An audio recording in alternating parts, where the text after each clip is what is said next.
Welcome to 100 Yards of Football this evening. It's the history special of college football. If you like the video this evening, please come in and share it. I'm your host, Vincent Turner. History video, September the 9th, 1972. First game of the year, the University of Arkansas Razorbacks taking on the mighty USC Trojans. If you like the video today, please come in and share it.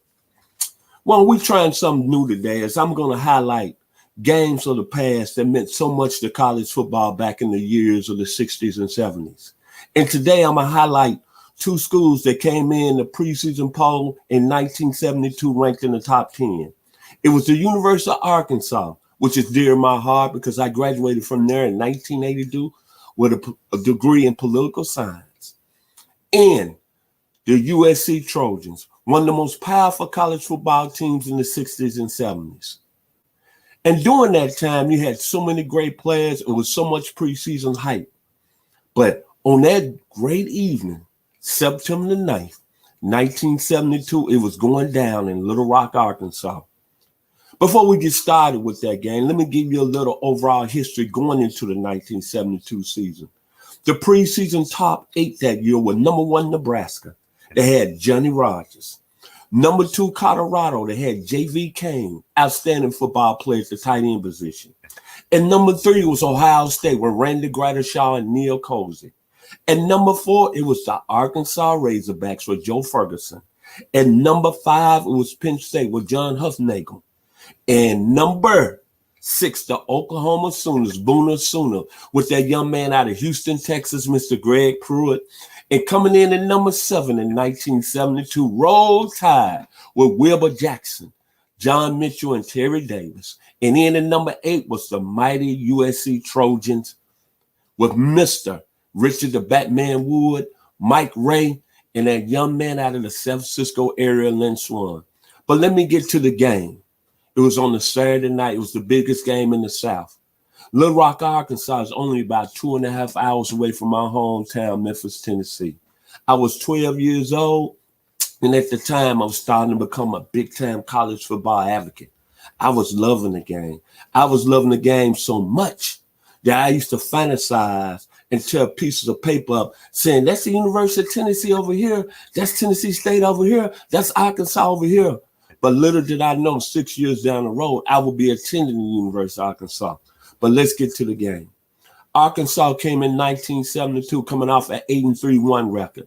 They lost a close Liberty Bowl game to University of Tennessee 14-13. But they had a hot shot quarterback out of Shreveport, Louisiana by the name of Joe Ferguson. He was the best thing coming since another guy came out of the state of Louisiana in 1970 by the name of Terry Bradshaw. And boy, was Mr. Ferguson brash. And they was taking on the USC team that was traveling from Los Angeles. That had went previously 2 seasons 6-4-1. So it was a crucial time for USC because they had a very talented football team led by, as I said earlier, Richard Batman Wood, who was a true sophomore. They had Alan Graff. They had Booker Brown. They had Lynn Swan. They had Mr. Rob McNeil at the tailback position, Alan Carter, and A.D. Anthony Davis out of Cervando, California. But this game was special. And how I didn't see the game on TV, but what I did, I listened to the game on WHBQ in Memphis, Tennessee. And the guy that was calling the game was on the Arkansas Razorback Radio Network, a legend in himself, Mr. Bud Campbell. So let's start up to the game. Leading up the game, they interviewed Joe Ferguson, hotshot quarterback out of the University of Arkansas. And he felt real good about this Arkansas team. And he said that this opening game against USC is going to be a stepping stone to us getting to the national championship. And that got back to the people out there in L.A. John McKay, the head coach, Sam Bam, the Cunningham, the captain, one of the best players, first-round pick of the New England Patriots, and my man, Mr. Alan Graff. And they said, hold up now.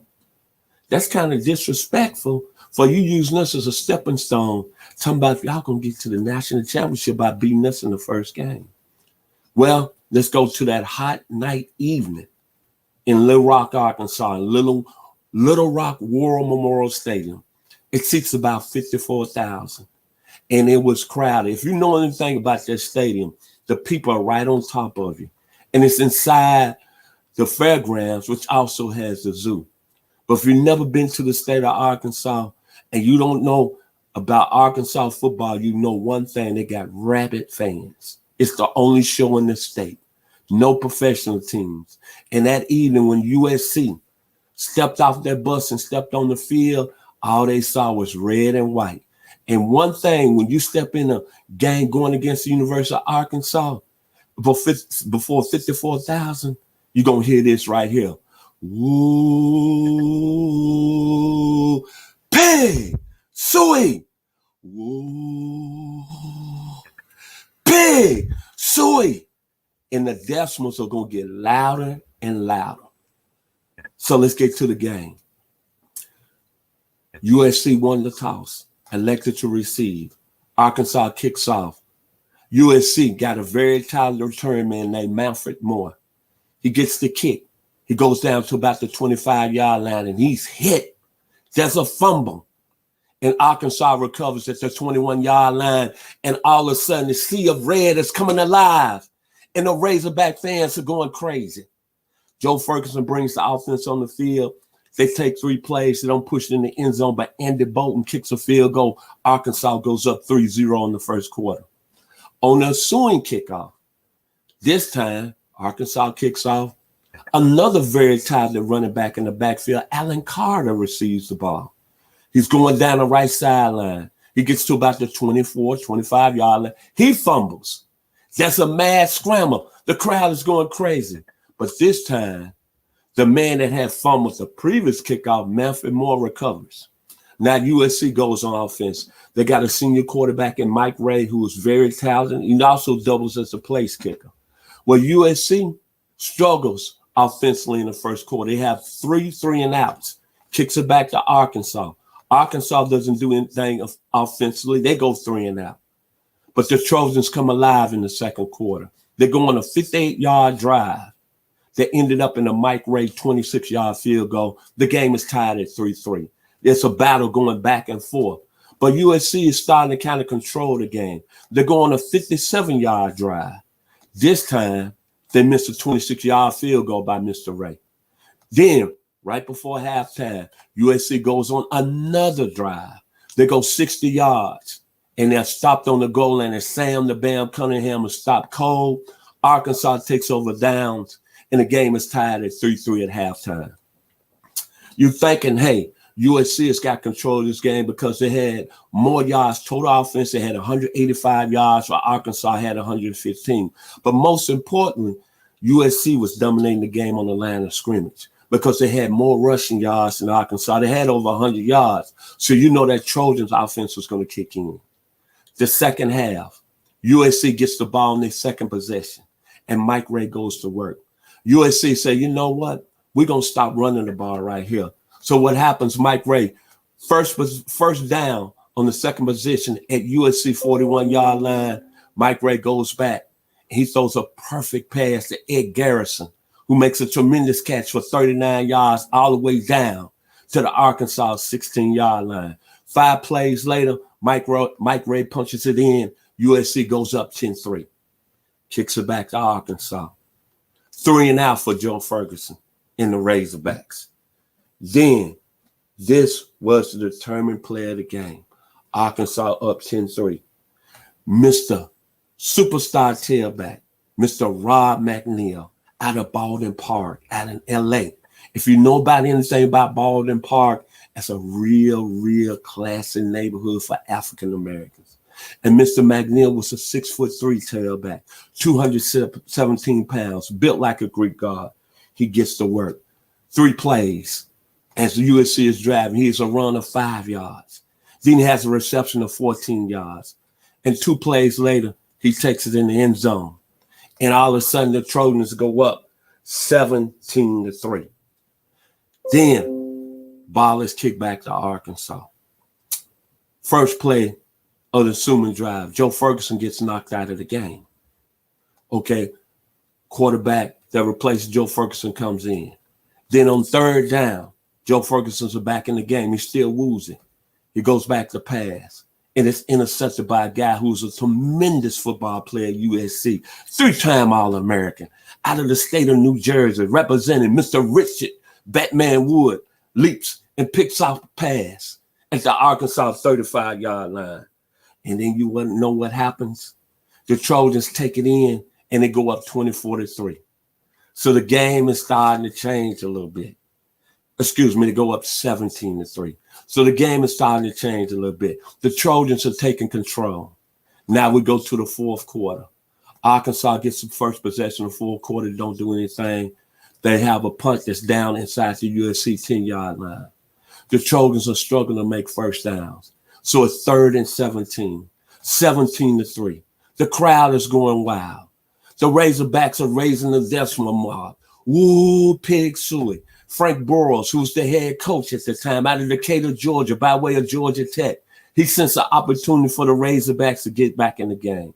But on 3rd and 17, USC goes for broke. Mike Ray steps back, throw a brutal for 50-yard pass. And a gentleman that played wide receiver time, he goes up like a ballerina, and he pulls the ball out of the air. And that young man was a 4-time Super Bowl champion, 2-time All-American, one of the best receivers that ever played the game. Lynn Swan pulls it out of the air for 50 yards. And then it's a Facebook penalty to go on top of that. It's a 65-yard play. And let me throw another tidbit out there. When Lynn Swan got to USC, his roommate was one of the best baseball players that played in the major leagues, Mr. Fred Land. So Lynn Swan makes that catch, and the Trojans quiet the crowd in Little Rock Memorial Stadium. And you know what? On the next play, Mr. Rod McNeil takes it in the end zone, and the Trojans are up 24-3. Now it's almost 12 minutes left. USC kicks back off to Arkansas. But you know the Razorbacks weren't going nowhere. They got a superstar quarterback in Joe Ferguson, who went on and had a pretty nice career with the Buffalo Bills, with that young man out of Galileo High School by way of USC, Mr. O.J. Simpson. He takes the Razorbacks 67 yards in 3 plays. He's throwing the ball like a missile. And the Razorbacks score a touchdown in almost 50 seconds as John Richardson goes over the top for a touchdown. And John Richardson was one of the only African-Americans on the team. Now it's 24-10. But this is the key point of the game. 12 minutes to go. USC has the ball on their 20-yard line. And you know what? Mike Ray, who went on and won a Super Bowl ring with the Oakland Raiders, said, you know what? He looked at Booker Brown, an All-American offensive lineman, and he said, you know what? We got to control the ball. Mr. Charles Tree Young at tight end, you got to get on the line and get crazy. They have a 6-minute drive with nothing but running plays, and they chew it all the way down to the Arkansas 35-yard line. But USC misses a field goal. But you know what? It's 6 minutes off the clock. It goes from 12 minutes remaining in the fourth quarter to 6 minutes. Arkansas gets the ball back. Joe Ferguson's throwing on every down. But however, the first play, with 6 minutes left in the fourth quarter, he throws an interception. It's picked up by Steve Fate. And you know what? That was the ball game. Because after that, USC takes over on Arkansas' 38-yard line. 8 plays later from 17 yards out.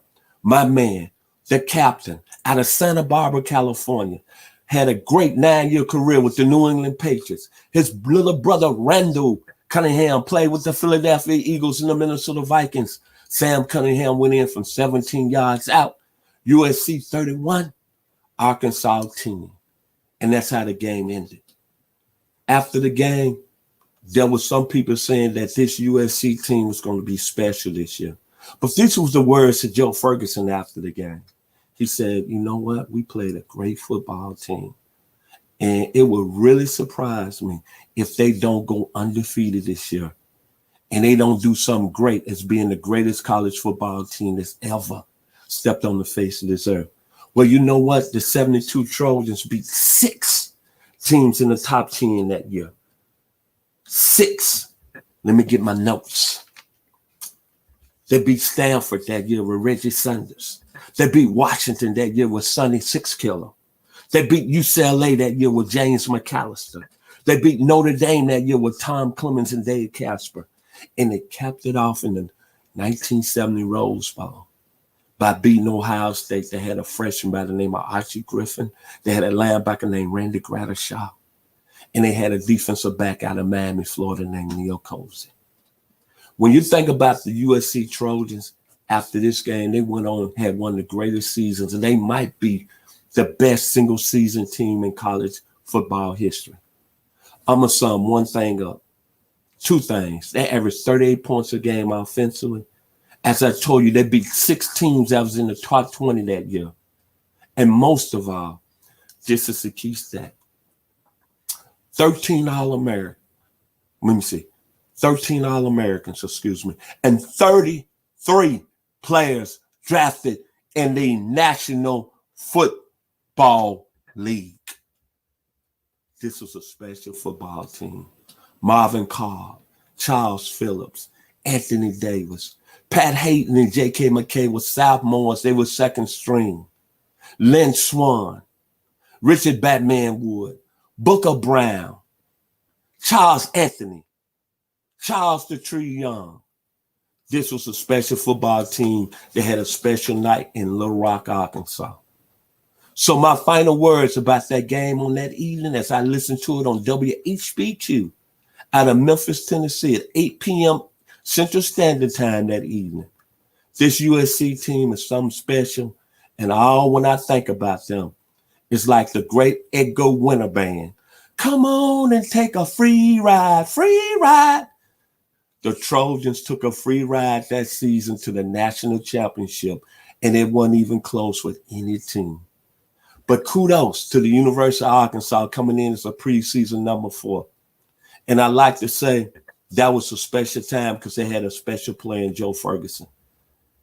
And to be on that campus in 1978, I know what it meant when you're talking about Arkansas football. Because when you have a game in Little Rock War Memorial Stadium, the whole state shuts down. Because, people are coming from Dumas, Arkansas, Dermont, Russellville, Fort Smith, Hughes, Forest City, Magnolia, Camden, Pine Bluff. But that evening, it just wasn't meant to be.